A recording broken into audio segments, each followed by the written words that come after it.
hi, howdy everyone. Old Greybeard here, and we're going to be reviewing the cards from the last wing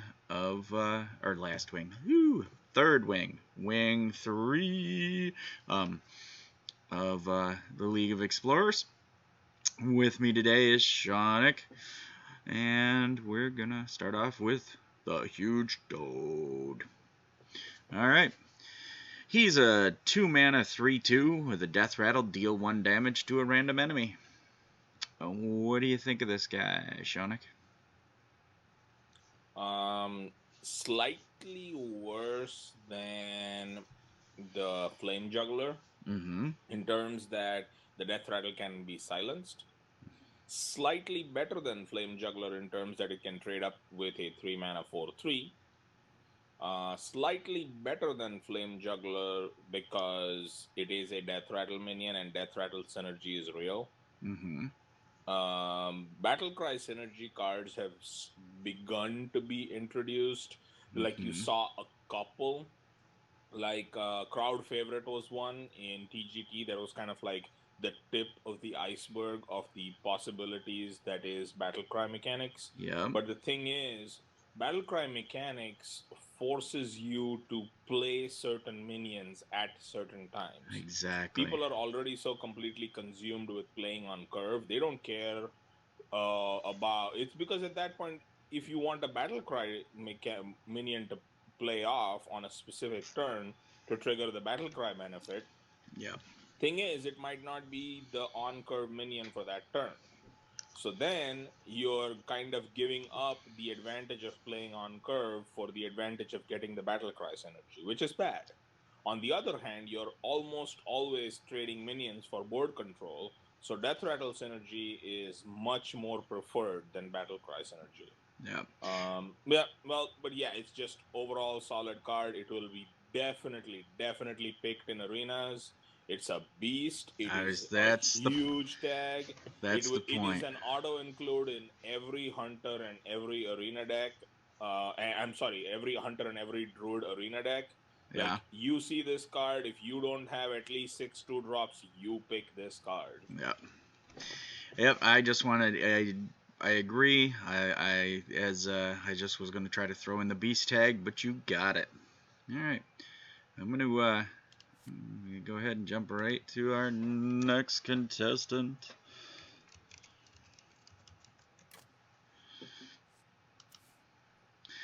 Gorillabot A3.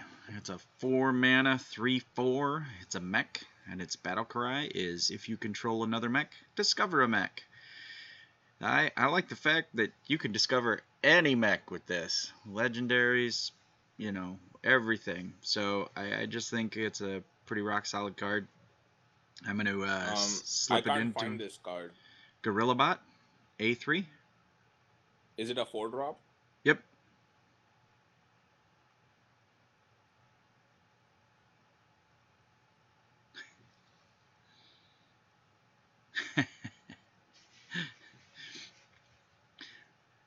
Yes. Sky's Last Chance says R.I.P. Bloodfen Raptor. Sorry I didn't catch that during the Toad, the Huge Toad talk. Yeah, he's right on the money. I just saw the card. He's right on the money with that one. So. Okay, I'm just seeing the card now. Okay. It's a 4-mana 3/4. Yep. So we are, I guess, the way Hearthstone is going as a game, we are just supposed to get used to the fact that 3-mana 3/4s are they're the new standard for constructed, at least. Yep. There is not enough of a card pool of good 3-mana cards to justify them being like the standard for arena yet. Right. But anyway, so this is, I would say, a card that is overcosted by 1. So, especially in a mech deck, where this is obviously going to need to be played to be any use at all, in a mech deck, if you do not get the battle cry to trigger, this is horrible. Yeah. Just plain old horrible, because mech is all about efficiency, and if you're playing a 4-mana 3/4 mech when there's nothing else on the board, you're losing. Right. And this card is not going to help you come back either. You don't think that, the battle cry, because I mean, you're not gonna play it unless you're gonna get the battle cry for it. I mean, what you're saying is you'd rather have an extra spider bot. What I'm saying is, mech decks are already so finely tuned that unless it's something like Mech Druid that just desperately needs another mech, then yeah, sure, whatever. But this is just one of those cards where, because it's discovering a mech, you will get a good mech, no doubts about that. Yeah. But that doesn't do anything for tempo, and mech decks are almost always tempo decks. They are not they are not all out aggro because they actually do control the board a bit. They are nowhere near control decks because they are not that slow. Mm-hmm. Mech decks are semi aggro in certain situations or matchups, mostly tempo decks. They want to play every turn on curve. They want to play the best possible stats for that turn, and they just want to, through efficiency and sometimes card advantage, but not necessarily, just by playing cheap, efficient minions that all synergize with each other, they want to steamroll out of control and kill you. Yeah. And this card is currently below the bar for, like, easily below the bar for Mech Mage, maybe below or just above the bar for Beast for Mech Druid. I don't know where the Mech Druid deck is, but yeah, if your class, if you really want to play mechs for your class and your class does not have enough a critical mass of good mechs, then this is an include. Otherwise, and even when it is an include, you better bet your butt that you do not want to play this when your battle cry does not trigger, because that's just a waste of time and mana. Yeah. I do want to say something about the discover mechanic that nobody's saying. People are constantly comparing it to draw a card. This this is discover is an extra card. Your deck now has 31 cards in it every time you discover something, and nobody's been saying that. They just keep making the straight comparison between draw a card. When you draw a card, you're pulling from your own 30 cards. When you discover something, suddenly you have exponentially, added value to your deck because you're not Oh, no playing with doubt, no 30 doubt. cards. And I wanted to say it since we were on this card that I really think people need to start thinking about it, because if you've got 4 or 5 discover cards in your deck, I mean, now you've got 35 cards. That's 1/6 more cards to use. So it just really is an amazing mechanic. But Oh, definitely. If you want me to put a number on it, just like I said that the rule of thumb is that the fair price for drawing a card is 1.5 mana, I would say that the fair price for discovering a card, I'm not saying discovering a spell specifically right, or a man, but I'm saying discovering a card yeah, is somewhere between 2 and 2.5 mana. Now, when you put restrictions on it, it becomes more close to 2 mana. So if you're discovering a mech, if you're discovering a spell, if you're discovering a 3 cost, your discover the very fact that you put it into your deck means you wanted to discover that specific card or that specific type of card. Therefore, you know that there is synergy with that in your deck. So for your deck and your situation, discover mechanics will generally have the value of generating, well, being the equivalent of 2 mana, because not only are you getting a card, extra card to play, you're getting a specific type of card. You're getting 3 cards to choose from as to right, which card you're getting, which is amazing as opposed to being stuck with whatever you draw. yep, You're not milling the top of your deck, which nowadays is relevant. So all those advantages are definitely there. However, this specific card, Gorilla Bot, yeah, is I mean that this is how sadly overpowered Hearthstone has gotten as a game and decks have gotten. Like, when something that gives you a 2 mana advantage over the course of the game when you battle cry yeah, it, it's basically like saying that you paid 2 mana to discover a mech. right, You paid 3 mana, well, 2 mana, another 2 mana to get a 3/4 without any overload on the board, which is bonkers. yeah, And because that 2 mana that you got in terms of a card advantage is not realized until the later turns of the game, you still will lose is kind of Yeah. pathetically sad. All right, let's move on to anything can happen. I love this card. I do too. I do too, man. I am so gonna just freak out and go all Murloc again. You know how much I love them. Murlocs and pirates. So it's a 10 cost spell, and it summons 7 Murlocs that died this game. And why don't we hold off on the synergy talk until we get to the other card, but just try to stick to this card as it stands. It's utterly easy to lose 10 Murlocs in a game, or 7 Murlocs in a game, and this, I think, is just going to be all kinds of fun. I guess, without talking about the synergy, I don't have much else to say about this one. What about you, Shaunak? So this is a Paladin class card, right? I think so, yeah. So my thing with this is Yeah. I do not understand mechanistically how this works, because I'm really curious to figure out whether or not if 4 Murlocs died this game, then you only get 4 Murlocs, or whether you get 4 Murlocs plus the other 3 being duplicates of the other 4 Murlocs.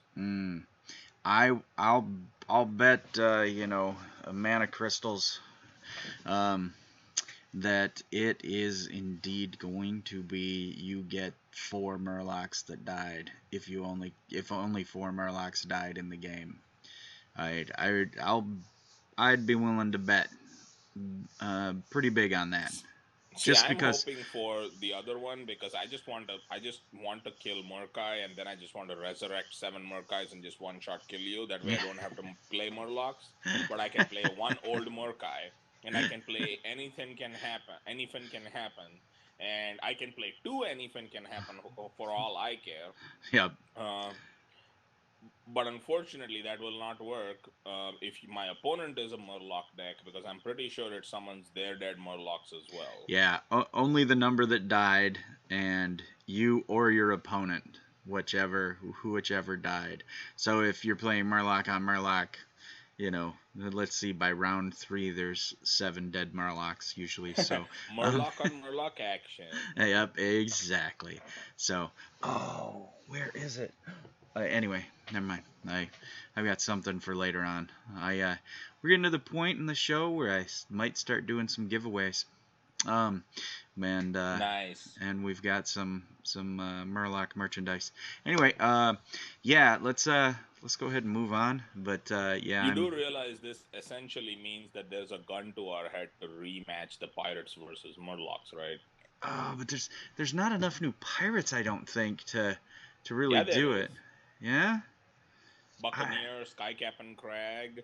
I mean, they didn't come out much in this expansion with pirates, but this is only 45 cards. TGT had a decent amount of pirates. Yeah, we'll do it, but we'll have to do both directions, because I can't imagine a pirate deck that combos well enough to deal with Murloc Paladin. Pirate Rogue is alive and well. Yeah, it is, but I don't think it can withstand the onslaught that is Paladin. Not anymore. After TGT, it could. Yeah. But yeah, you have to get your Murloc costume on, man. I know. We got to work on that. Maybe over Christmas, where I have some real time off. By the way, the only the number that died and you or your opponent Murlocs came from Sky's Last Chance in chat. Okay. I actually have no idea, because I've never drafted a 10 mana cost card in Arena period, because I haven't gotten the chance to draft Deathwing over other legendaries yet. So yeah, I mean, I can't comment on what anything can happen will do in Arena at all. Yeah. Because it might be that no Murlocs die, or you draft none and your opponent drafts none, and this is a useless card. Right. On the other hand, it might just one-shot win you the game. So I have no idea about what this is in Arena. It's a wild card in Arena, and I'll leave it at that. All right, we got Murloc Tiny Fin, the Murloc equivalent of Wisp, watering down any card that has anything to do with Murlocs. Oh my god, power creep. Yeah, This is yeah. strictly better than Wisp. Wisp had no tribal synergies whatsoever. Yep. R.I.P. Wisp. Sky's Last Chance says. Oh man. Yeah. It. Oh, by the way, Sky, I did get that list. Thank you, sir. All right. Murloc Tiny Fin. Other than its synergistic Murloc hood, ramping up through the making it better than Wisp. I don't really have much about him. I mean, other than the artwork's horrible. Yes, the artwork is just sad, and killing it feels like you're killing babies.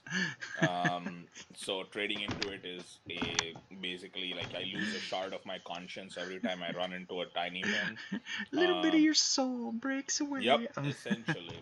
But the morbidity of the situation aside, strictly from a stats perspective, Yeah. strictly better than Wisp, as I've already mentioned. However, it's not all downside here. Yes, it might get summoned from anything can happen, which is bad. And Murloc Knight. Murloc Knight has the thank God Murloc Knight now has a really really sad bad Murloc to summon. Mm-hmm. But other than that, it's actually good for cards like Neptulon, which you play on 7 mana and then next turn you're overloaded for 3. So if you're playing Neptulon on turn 7, you basically have 4 mana or 3 mana, or sorry, 4 Yeah. mana or 5 mana next turn. You're not going to be able to play all 4 Murlocs, but now you might be able to. You might draw 1 or 2 Tiny Fins and you can play them the same turn you played Neptulon. So you Yeah. might actually be able to successfully, decently dump it. I have milled cards off the top of my deck when I've played Neptulon and Constructed, and that's not where you want to be. Yeah. Well, and thinking about it too, all the Murloc synergies for a 0-drop, whoop, okay, bam, more leader, and for no points, Tiny Fin, So I can't dog him too much. I think it's just part of the whole Murloc concept that's occurring. I'm good with this. I'm gonna move on. Mm-hmm. All right. I really do like this next one. Class card for Rogue, the Pit Snake. He's a 1/2/1 drop that's a beast.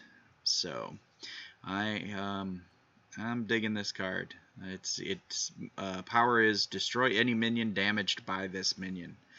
So it's kind of put it on the board, and I don't know. It's like a neutralize with no downside. That's all I got for him. Oh, I caught you drinking. Sorry, dude. I think it's gonna rear its ugly head in a lot of rogue decks. See, the thing is, it's a beast and it's a rogue only beast, which kind of is good and bad. Mm-hmm. Because the last time, if you remember, we saw 1 beast or 2 beasts in a druid deck, and we're like, why is druid getting beast? Then we got Druid of the Fang. Like, why is druid getting beast synergy cards? There's not enough beasts. And then we got all these beasts, and now I cannot keep saying it often enough. The beast druid deck is real, people. It is real, and it's good. So, yeah, maybe Beast Rogue is the next thing to foray into. If that's not the case, it's just a 1 mana 2/1 that has a Emperor Cobra effect.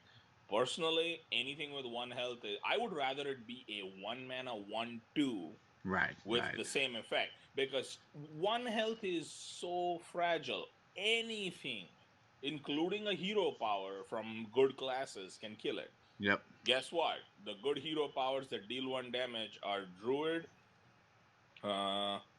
Mage, and what's the other one? Rogue. Rogue. itself, yeah. I'm like, If you're playing Rogue, and if this card becomes good, everyone's playing Rogue, which means this card becomes bad. yeah. Everyone's always going to be playing Mage, which makes this card even more bad. And now Beast Druid and just Druid in general is a thing, which also deals 1 damage. So this card is bad. I like the card. I have hopes for the card. I want to see Beast Rogue because that is just anti what you would expect Rogue to do. Like Rogue wants other kinds of synergies, except I've never seen a Rogue use beasts for anything in World of Warcraft. So I think it would be hilarious if Rogue Beast decks were a thing, Right. because that would just be comical. But other than that, man, the 1 health just kills it. I wish it was a 1 mana 1/2. That's all I have to say. Do you think that it's a watering down effect then for things that, discover a beast card or summon a beast? I did not think about that. But discovering a beast is not watered down, because if you want to discover a beast, you're not going to discover a beast in Rogue anyway. Well, can you get other class cards? Not through the discover mechanic, you can't. Okay, that's true. So only if you discovered this while you were playing Rogue. Okay, well, it doesn't water it down that badly then. So it does water down effects that say summon a random beast. Right. Like if for example, now Hunters, when their web spinner dies, they might get this. Right. That's true. All right. I got nothing else on him. On to one that I'm gonna boo-hoo, and I hope you have something good to say about it, because I want it to be a good card, but I just... Alright, we're on to the Naga Sea Witch. It's a 5-mana 5/5, and its power is your cards cost 5. That's a whole lot of 5. I don't... I can only see this being played in like a seriously kitschy deck, or it's just going to sit in your hand until end game. Maybe in... Oh, I can't think of the Druid card where you throw everything out and you get 10 mana crystals. Maybe you could do something with Naga Sea Witch in that and have just a ridiculous... Astral Communion. Thank you. And you could have just a ridiculous hand of, Mighty Legends and Dragons and Giants or something. But I don't like making my cards cost more, and I don't know. I'd have a hard time playing this one myself. What do you think? Uh-oh, did we lose you again?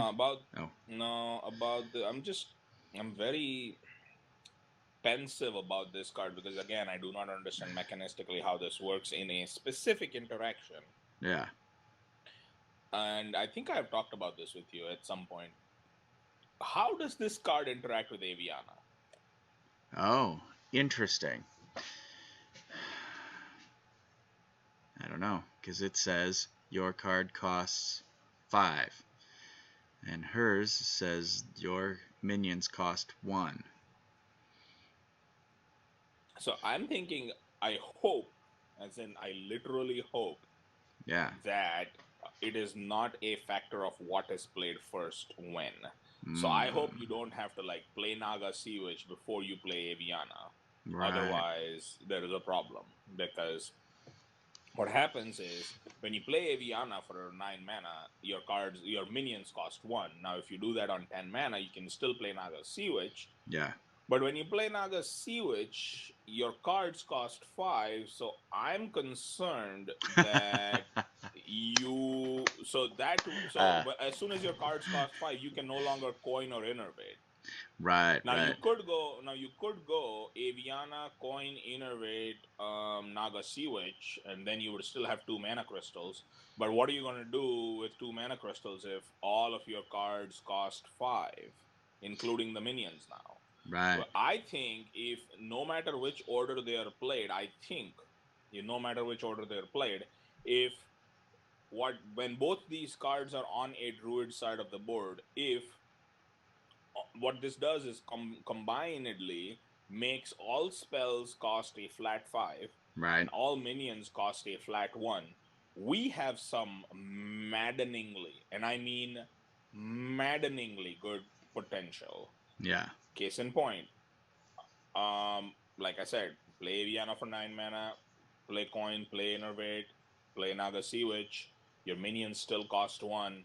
Play a Kel'Thuzad, ad, play a Ancient of War to taunt up to protect them. And if your opponent is not a paladin with equality consecrate, good luck, because they have just lost the game. Well, and also you can play, on turn 10, you could play it a different route and play the Naga Sea Witch and then play Aviana for 5. You know, um, I just think there's Yeah, but some. then the reason I wouldn't want to do that is because my innervates and coins would then cost 5. Gotcha. Okay, now I see the sequence. Okay. All right. Woo. All right, let's move on. Unless you got something I don't know about, or a last thought on the Naga. Can't have any more comments. More playtesting is required. All right. All right, the Dart Trap. It's a 2-cost hunter secret, and when an opposing hero power is used, deal 5 damage to a random enemy. I really like this card. I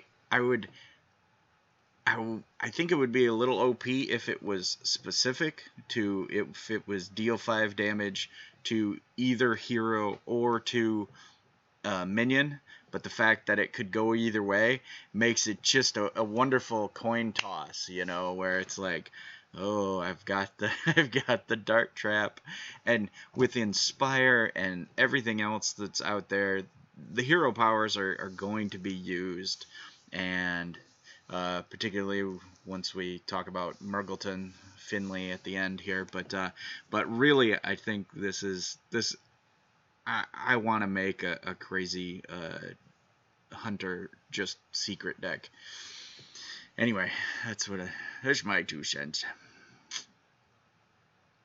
I know this is an aside because this is only coming up because you mentioned Finley Murloc. Mm-hmm. Have you seen the Battle.net notification for how this wing was released?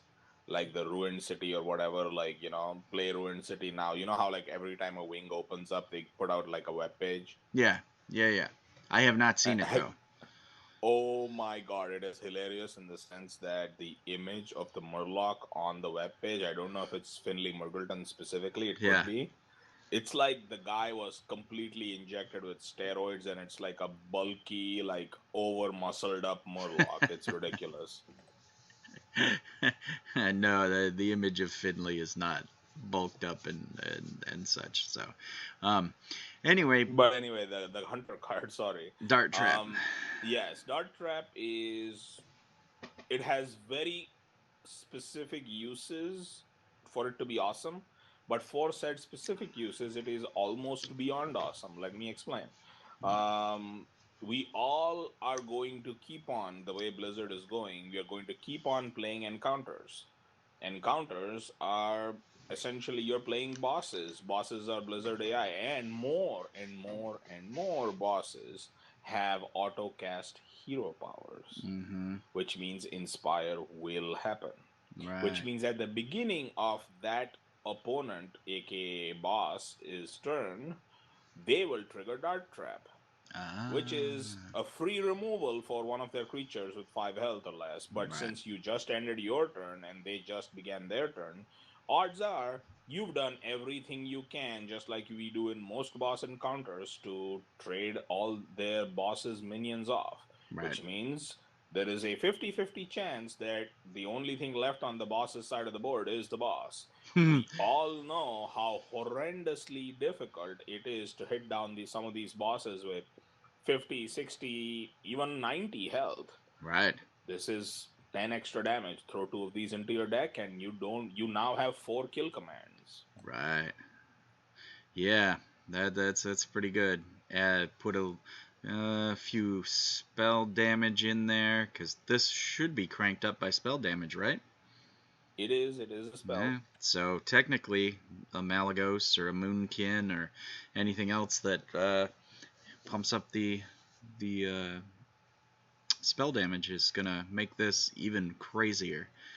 All right, Oh my god, with Malagos, this is like a two mana pyroblast. That's hilarious. that's what I'm saying. I'm like, oh, drool. Okay. All right. Dart trap next up.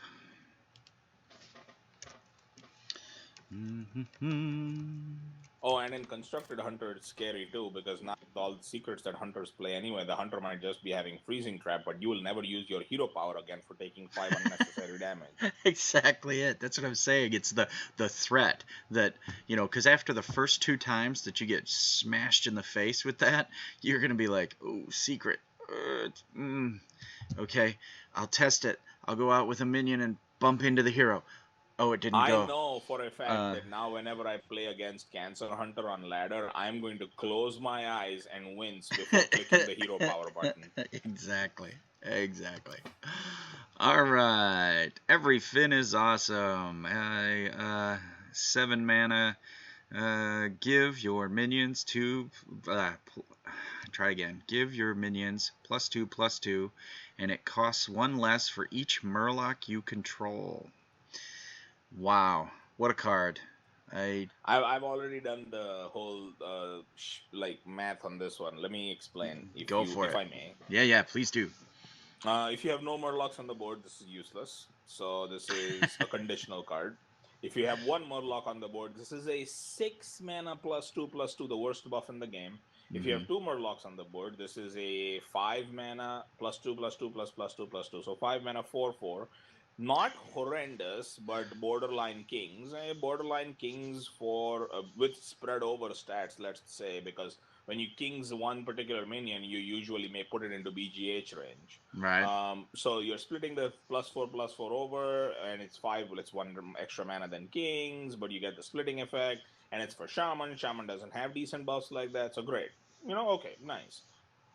When you have 3 or more Murlocs on the board, that's when this gets insane. For 3 Murlocs, this is a 4 mana +6/+6. That is easily the best buff stats for the mana cost in the game. I don't even want to go into what happens if you have more, because at that point it just basically... Okay, let's put it this way. If your opponent has 4 or more Murlocs from the previous turn on the board, and they cast this, you have probably just died.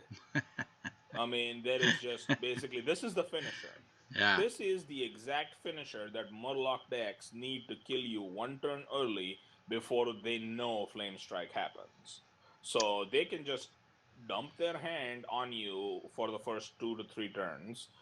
Turn 4, if they have their minions or some of them stick, turn 4 or worst case scenario, turn 5, they play anything can happen. You've taken that much extra damage and you're probably going to be dead, because most Murloc decks, Paladin, Shaman, either have weapon burst or they have burst in other ways. Like Shaman has just burn damage, like lightning bolts and lava bursts. So it's a great card. And as Greybeard and I discussed ahead of time, synergy time. Yeah. You have this is the dream. Make no mistake, dreams don't happen too often. You play Nexus Champion Sarard in a Shaman deck. You like, why would you do that? Well, guess what? It's Murloc Shaman, and you're hoping for a specific card. You play Nexus Champion Sarard. You say, I believe. Or some people like to type in chat #believe every time before they do an RNG thing.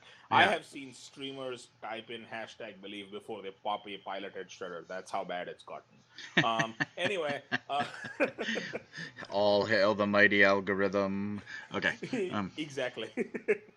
So, RNG will then decide what spell you get. Now, you might get the Paladin 10 mana spell that we just discussed. Anything can happen. Now, if you get anything can happen, imagine you playing that. You're already playing Murloc Shaman. You know some Murlocs have died. You cast that on turn 10 for turn 10 mana. Now you have 7 Murlocs on the field, so every fin is awesome, is free. Hopefully, some of them are those chargy Murlocs. One of them is Old Murkai, and then you just play this and you give everything +2/+2. Your opponent basically urinates a little in their pants, and they get killed. Yeah, there you go. So, chat brought up, and I want to do two things with this. I want to talk synergy, and I also want to talk replacement. So, Sky's Last Chance says you should just play Bloodlust, and my thinking is You play you this should with play. Bloodlust. And then you've got mega, Murlocs, 8/8 Murlocs ripping things in half and all that. But yeah, This is you play this over. That's a good point actually. Now that he brings up Bloodlust, yep. when you're playing Murloc Shaman, you play this, and this is a Shaman card, so you will play this in Murloc Shaman. The reason you play this and Bloodlust is because Bloodlust requires you to have minions from the previous turn on the board. What you're trying to do with this is to get to that previous turn, because remember, it's not a +2/+0, it's a +2/+2. Murlocs benefit more than most classes by gaining that extra 2 health, which is so crucial to them surviving silly board wipes. So, yeah, that was really good. Thanks for bringing that up, Sky, because I love the thought of synergy with this card more than not playing this card because Bloodlust is already there. I really want to see it. I just Murlocs everywhere is just a dream. So, all right, I'm ready to move on. I'm excited and cranked, but I think we have that's cards about it. left. Yes, sir. We've got everything's done. We got one that I just called up a minute ago. Is the Jungle Moonkin. He's a 4/4/4 druid card. He's a beast, and both players have spell damage +2. Double-edged sword on this, but I really think that I'm going to put this in my Druid Beast deck. I think I just did, as a matter of fact, when I tried to whip up a quick Druid Beast. But I like this. You know me, I hate giving the other player any advantage, and I hate giving myself any disadvantage. I would rather just play straight cards and work around it. But suddenly this card is swipe is like a 6 damage and then 3 damage to everything else. It's a serious card that makes board wipe on round 8 a very viable option. So yeah, I like this card. I even like the crazy weird artwork. So we all know that as far as board wipes go, Flame Strike is the granddaddy of them all. Mm-hmm. And the reason it's so good is because it does 4 damage to everything, which is huge. No other spell in the game does that. Well, now Elemental Destruction does, but it gives you a humongous overload cost. Anyway, Flame Strike is still better than Elemental Destruction because it doesn't overload you, and on turn 7 you hit everything for 4. Yep. Even with Jungle Moonkin, swipe only hits everything for 3. Yeah. So it's worse at killing multiple things than Flame Strike is on turn 8, like you said. So 1 turn later, which if you need to board wipe that badly, 3 damage to every creature on turn 8 is not going to do it, because the only reason you survived until turn 8 is they're playing slow big minions, and you're probably not going to kill them off because they're probably going to have more than 3 health remaining, which means you're going to die the next turn anyway. 4 mana 4/4 is just we've been so spoiled as a community with piloted shredders and guard, all these overpowered 3-cost cards that have better stats than this. I mean, Ogre Brute is a 3 mana 4/4 that's just stupid, but it's a 3 mana 4/4, and it does damage and it does kill stuff. This is a bad card. I mean, and let me explain why. This would have been a good card a couple of expansions ago when druids were begging for more beasts. Now I mean, I have already made a Beast Druid deck before this card was unlocked for me. Mm. And like I said, it is bonkers. This, like Greybeard has said already, this card is a huge liability. And if you do really need spell damage for swipe, there are other options. Um, get a Kobold Geomancer or get a Dalaran Mage. I mean, the old school way of swiping the board was turn 3 Dalaran Mage, turn 4 swipe. Mm. It curves perfectly. You can go turn 6, 2 mana Kobold Geomancer, 4 mana swipe, and you get a quasi effect, but it comes 2 turns earlier than Jungle Moonkin swipe. And with all the spell synergy out there, you do not want to give your opponent spell damage +2. That is just a dice you should not be willing to roll, period. Yeah. Like, what if your opponent... I mean, think about it, even from an arena perspective. Most classes are mage. You want to give a mage spell damage +2, really? Yep. That would be the scary part. Is, like I said, the giving it to both players. It would just yeah. Now at least if you're playing this and then you're putting a taunt spare part on it, I'm a fan, because then they have to kill it, and that means they have to cast their spells before then. So it puts some sort of a restriction on them. Yeah. But you want them. This is one of those creatures that you play, you get your effect, you're done with your effect, you're smiling a little bit from getting the benefit for spell damage +2, but then you're like, please kill my minion. You don't want to be in that situation. So turn him around, and after you've gotten the bonus out of it, then crush him with something. Yeah, okay. All right. We got 2 more left, sir. 2 more. And I'm really digging this next one, if I can spell it. If we do have time, I want to go Beast Druid versus Beast Druid against you. Oh, mine's... let's see. I'm just curious to see what cards you put in. Sure. One thing Sky said was, let's see, this card should have just read spell damage +2. I agree.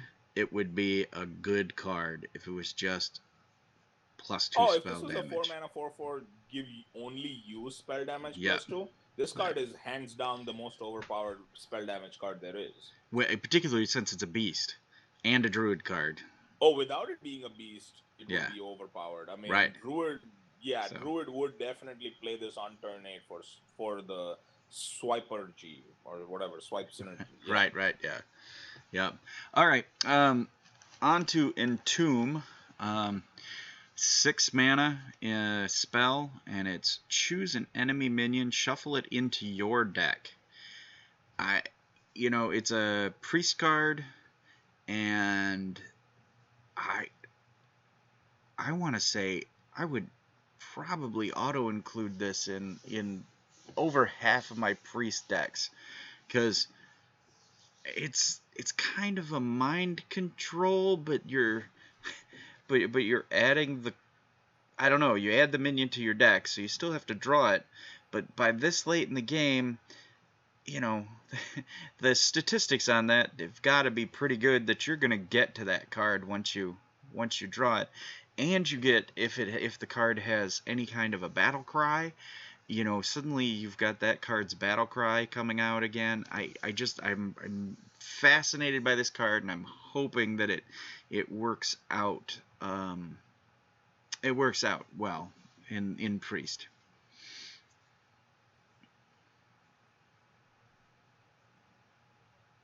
Well, at least one class in Hearthstone finally has an answer to Malorn without silencing it. For 6 mana instead of 10, because luckily, we don't have neutral spells yet. Otherwise, you compete this with Recycle, and you're like, this is strictly better than Recycle. Right. Yeah. Yeah, I'm happy. I want to play this card. I'm gonna definitely sneak it into priest decks and see what I can come up with it. I just love the fact that you don't necessarily have to kill the card, which means death Mm-hmm. rattles don't trigger. Exactly. This gives you a third and fourth shadow or death possibly, which Mm-hmm. control priest decks really need, Yep. because now the opposing control priest. Ah man. Control Priest is so awesome in the sense that it has Arcanized Circle, which means it is so favored against the aggro decks because it can wipe the board for 4 on turn 4. But on the flip side, Yeah. Control Priest loses to almost every other control class Yeah. because it does not have enough. It has really, like, Shadow or Death is by far the most efficient big guy removal spell in the game, Yep. but you can only have 2 of those, Yep. and people are nowadays playing upwards of 6 big guys. How do you remove them all? Yep. Well, Light Bomb is decent enough, but it doesn't do the job completely. Well, So and it comes after you too, so. yeah, and yeah, so Real like quick, hey yeah. Robert, welcome aboard, buddy. Thanks for jumping in. Yeah, so I would just say that this is a much needed card. It surgically removes sticky, weird Death Rattle, Mm-hmm. Ragnarosi, Malorni minions, Yep. and prevents your opponent from ever drawing them again. What more can you ask for? I know you It's get really them. bad on tempo. It's really bad on tempo. Don't get me wrong, but Yeah. the situations like this will never be played. This is a desperate draft in Arena for just like I didn't get enough Shadow or Deaths, or I didn't get a Shadow or Death. I'll draft this anyway. Yeah. Catch all. Yeah. But in constructed, when the just like when the meta got too aggro centric and we're like, oh, what is this, Reno Jackson, the superhero, blah blah blah, all the streamers are going crazy. Yeah. Because he's single-handedly made it so that aggro decks will never ever completely dominate again. Yep. Similarly, this card is single-handedly going to make sure that the meta is never completely dominated by control decks, because then the quasi control priest comes out with 2 Shadow or Deaths and 2 Entombs, and suddenly he steals all your stuff. Exactly. All right, we got one card left for our review today, and then get on to some other things. He's my buddy. He's not nearly Murloc-y enough, though. Sir Finley Murgleton. I think he lost some of his like Murloc street cred when he learned how to speak human. I know, man. I was a little sad. You're just, but I do like the idea of a refined, intelligent Murloc. So, Sir Finley Murgleton is a 1-mana 1/3 battle cry. Discover a new basic hero power. And it says, in addition to fluent common, he also speaks 14 dialects of Murgle. I love this card. I want this card to be good. I have hated it every time I have played it so far. I've played maybe 4 or 5 games with him in it, and every time I'm like, okay, those are the hero powers I get to choose, huh? Okay, those are... I'm choosing the least of an evil, and so I've got to learn to play this like warrior deck only or something. Yep, like it says discover a new basic hero power, which means that it will not be that for your class. Right. This is good in classes that don't have good hero powers. This is another push for Hunter to become constructed worthy. Control Hunter to become constructed worthy. Yep. Because now, when you just remove the fact that Hunter's hero power does no longer affect the board, because Hunter could then just get a Mage hero power or a Paladin hero power when their hero power then can start affecting the board. So you can actually make a viable Control Hunter deck. You just have to mulligan hard for this card pretty early on. And you hope you get it, and you probably do, and then you change your shitty hero power, and you're good. It's an auto-include for one-off Reno Jackson Brandy Control Warrior. Just any Control Warrior, even without Reno, although none of them exist anymore. They all play with Reno now. Yep. Yeah, this is an auto include in Control Warrior. Thing is, then you have to start relying more on execute, and you take out the shield slam. Mm-hmm. So you could still have one shield slam in there, and then you can just build up armor, Yep. and then once see, you're gonna realize pretty quickly. You never play this card on turn one against another warrior because you want to see if it's Control Warrior. It probably is now, so you don't want to play this against Control Warrior, but against Yeah. arguably aggro matchup where you're not going to go to fatigue, just build Yep. up some armor, use your one shield slam, Murgleton your hero power away, and then control the board. Right. Yep. Real quick, XCOM. I will probably be playing some World of Tanks or World of Warships once the show's over. So a little time after noon, if you hit one of those, I will probably be playing one of them. Just to answer your question there. All right, Sir Finley. I'm loving it. I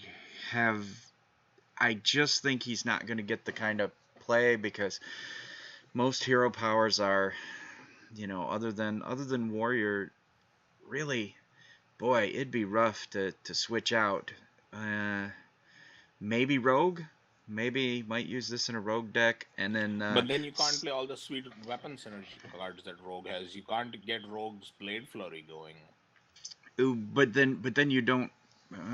Yeah, then you got no board clear really, no AOE board clear with rogue. Yeah, it's gonna be a hard one. Like I said, I think it's only gonna see much life in aggro hunter or and in warrior decks. And then Sky brings up, it says it should be great for aggro shaman. And I don't know enough Why would about that shaman. be? I don't know. I don't know enough about shaman. Shaman and warlock being my foibles, my worst decks. That's No, I mean you don't want to play this in Shaman because Shaman wants totems. no. Shaman wants the totems on the board because that's extra creatures for things like Bloodlust or Totemic Might. No, this is only good in hero powers that are just crappy, which is Hunter and Warrior for control.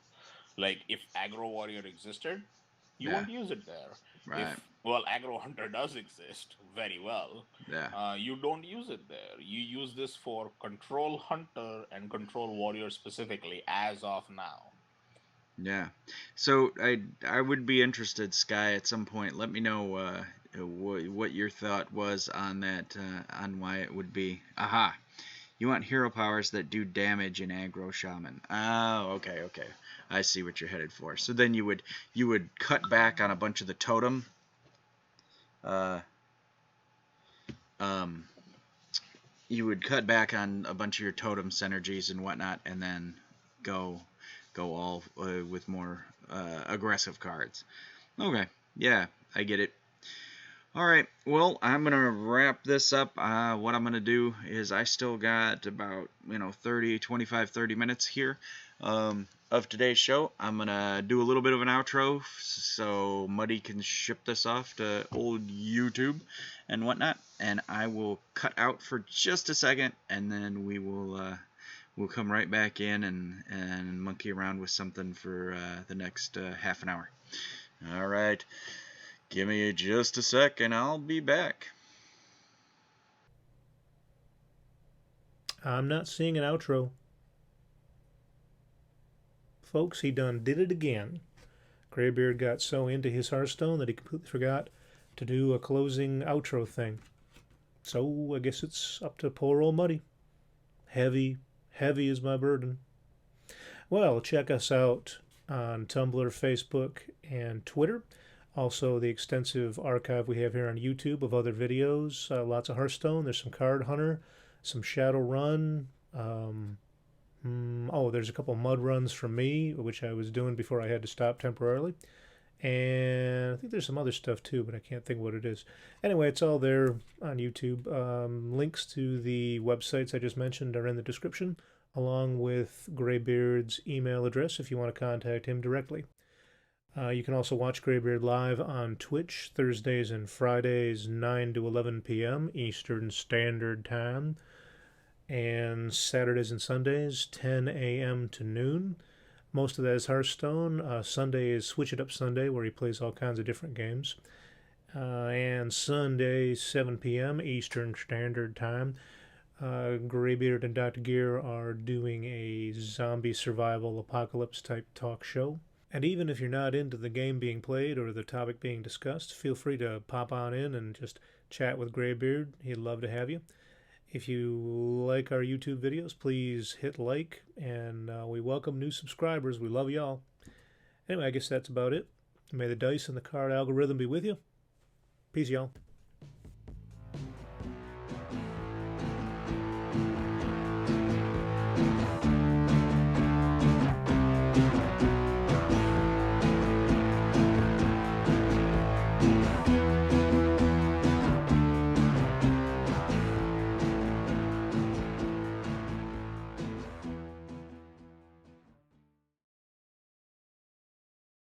If that's not cool, man, just let me know and I'll dump.